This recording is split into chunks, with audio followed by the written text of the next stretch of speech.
अस्सलाम वालेकुम दोस्तों। आज की वीडियो में हम बात कर रहे हैं आउट पास 2025 के हवाले से, जिसमें शामिल हैं Oman visit visa, Oman family visit visa, Oman work visa और 2017 से पहले और 2017 के बाद में। और ये कब से स्टार्ट हो रहा है? वैसे ओमान की वजारत की तरफ से कहा गया था कि इसी जो मंथ गुजर चुका है, फरवरी के स्टार्ट में शुरू होगा, लेकिन फरवरी के स्टार्ट में शुरू नहीं हुआ था। और आज की इस वीडियो में हम इसी के बारे में बात कर रहे हैं। एक छोटी सी ऑफिशियल न्यूज़ भी सामने आई है।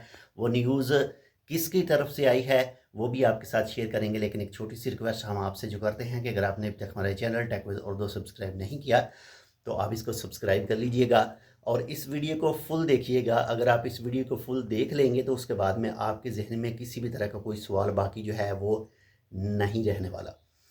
तो आज 4 मार्च सन 2025 और बरोज़ मंगल है।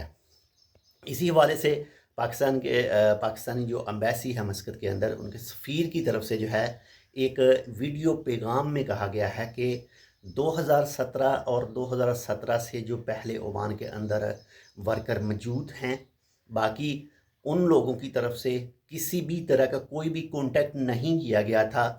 यानी ये मिनिस्ट्री ऑफ लेबर की तरफ से जो एक ऑफिशियल उनकी ट्विटर अकाउंट पर एक पिक्चर शेयर की गई थी, ये उसमें भी वाज़िया तौर पर बताया गया था कि जिन लोगों ने 2017 से पहले अपने किसी भी स्पॉन्सर के साथ, किसी के साथ भी, वजारत के साथ रब्ता नहीं किया, तो वो बिना फ़ाइन पे किए हुए ही जो है वो अपना बताका, अपना लेबर कार्ड, अपना रेसिडेंसी कार्ड जो है वो रीन्यू करवा सकेंगे। उनको कोई फ़ाइन पे नहीं करना पड़ेगा और नेक्स्ट 2 साल का जो वीज़ा उन लोगों ने लगवाना है उसका ही सिर्फ जो है फ़ीस अदा करनी पड़ेगी। और बाकी इसी के साथ साथ अगर वो ट्रांसफ़र करना चाहते हैं किसी दूसरे कफ़ील के पास, किसी दूसरी कंपनी में जाना चाहते हैं, तो वो भी आराम से जा सकते हैं। इसके बाद में बात करें जो 2017 के बाद में है, अब तक की बात कर रहे हैं। यानी जो 7 कैलेंडर कहा गया था, 7 साल कहा गया था, और आप उसको हिसाब लगा लें 2017 से बाद में कितने साल बनते हैं। तो इन 7 सालों के दौरान जिसका वर्क वीज़ा एक्सपायर हो चुका है, इसके साथ ही विज़िट वीज़ा एक्सपायर हो चुका है, फैमिली विज़िट वीज़ा एक्सपायर हो चुका है, उन तमाम को भी इजाज़त होगी कि वो बिना फ़ाइन पे किए हुए है जो वो अपने मुल्क जा सकते हैं। बाकी एक तफसीली वीडियो जो है वो पाकिस्तानी जो सफ़ीर हैं उनकी तरफ से जारी की गई है और उसमें कहा गया है कि इंशाल्लाह आने वाले वक्त में 2 हफ़्ते कहा गया है, टाइम टेबल बताया गया है कि 2 हफ़्ते के बाद में जो है ये प्रोसेस शुरू होगा रजिस्ट्रेशन का। क्योंकि जब ये रजिस्ट्रेशन होगी तो तब से ये तमाम मामला जो हैं वो स्टार्ट होंगे। लेकिन मिनिस्ट्री ऑफ लेबर की तरफ से फरवरी फरवरी के स्टार्ट में कहा गया था कि ये सिस्टम जो है वो एक्टिवेट हो जाएगा, लेकिन अभी तक ऑफिशियल तौर पर कोई सामने नहीं आ सकी न्यूज़। बाकी इंशाल्लाह जैसी कोई सामने आएगी वो भी आपके साथ शेयर करेंगे। और आपने अपनी रजिस्ट्रेशन कहाँ पर करवानी है?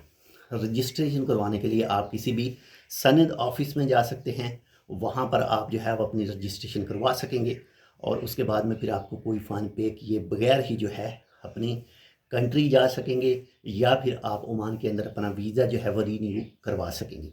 बाकी अभी तक मिनिस्ट्री ऑफ लेबर की तरफ से कोई नेक्स्ट अपडेट नहीं सामने आ सकी है और इसके अलावा किसी दूसरे महकमे की तरफ से भी नहीं सामने आ सकी है।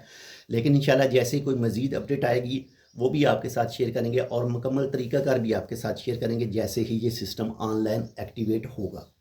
बहुत ज़्यादा अपना भी ख्याल रखिएगा, आपके साथ जो अटैच है उनका लाजमी ख्याल रखिएगा और हमारे लिए आप इस चैनल को सब्सक्राइब कर लीजिएगा। अल्लाह हाफ़िज़।